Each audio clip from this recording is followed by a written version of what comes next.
байцгаана уу? Та бүхэнд энэ өдрийн мэндийг хүргэе. Тэгэхээр өнөөдрийн одоо энэ видеогоор та бүхэнд Canary-ийн одоо төрлүүдийн талаар танилцуулах гэж байна. Энэ богино хэмжээний видео байна. Та бүхэн анхаарал үзээрэй. За, Canary-ийн уг төрөл маань бол тууцт Canary-тэй нэг адил явагдаж байна. За, тууцт Canary дээр зөөгцөн ачаа бол энэ булууд дээр одоо шилжээд цааш одоо тээвэрлэгдэх замаар явагдаж болж байна. Энд бол бараа тээвэрлэлт бол явагдаж болж байна гэсэн үг байна.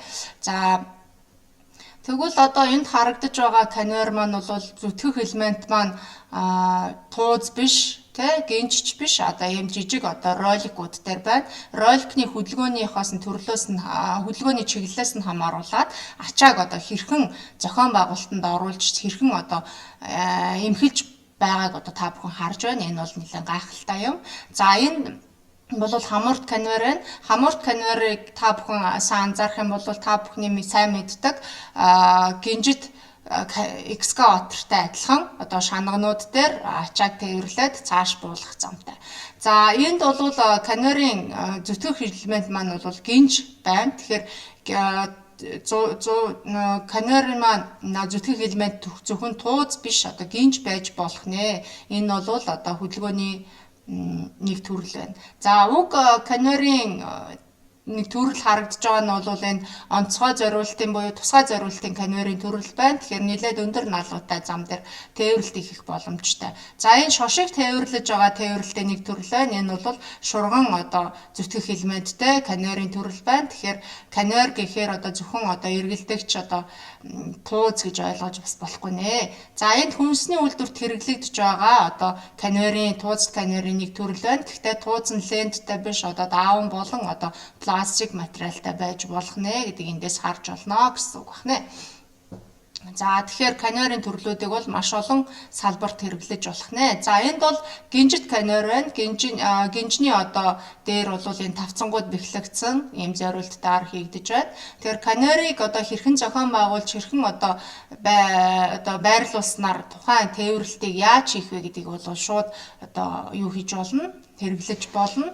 За энд бол бидний хамгийн сайн мэдэх илуурхаад өргөн хэрэглэгдэж байгаа одоо тууз Canary-ийн хэсэг харагдаж байна. Энэ тууз Canary маань бол энд одоо эрзэнэн тууз за тэгээд түүнийг одоо хомбон хэлбэрт оруулж байгаа юм өнхрөвч тулгуур. Энэ дээр бол 3 өнхрөвч тулгууртай байх нь.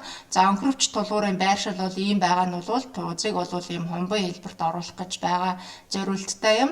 За ингээд туузнууд дээр Canary өнхрөвчтэр бол тууз маань бол шилжих хөдөлгөөнийг хийн.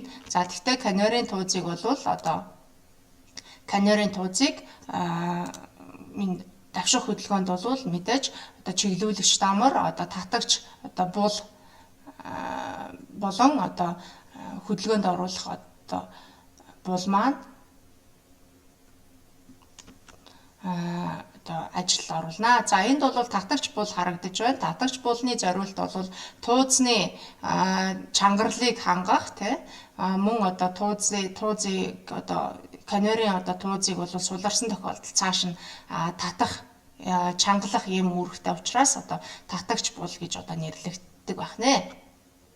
За ингээд та бүхэнд өнөөдрийн видео хичээлийг танилцууллаа. Тэгэхээр видеоноос харах юм бол одоо Canary-ийн тээвэр бол зөвхөн уул уурхайн салбарт биш одоо маш олон шуудан болон харилцаа холбоо хүнсний тээвэр мөн одоо бусад төрлийн одоо дамжлагууд дээр бол маш өргөн хэрэглэгддэг вэ гэдгийг бол та бүхэн мэдсэн баха. За анхаарал тавьсанд баярлалаа.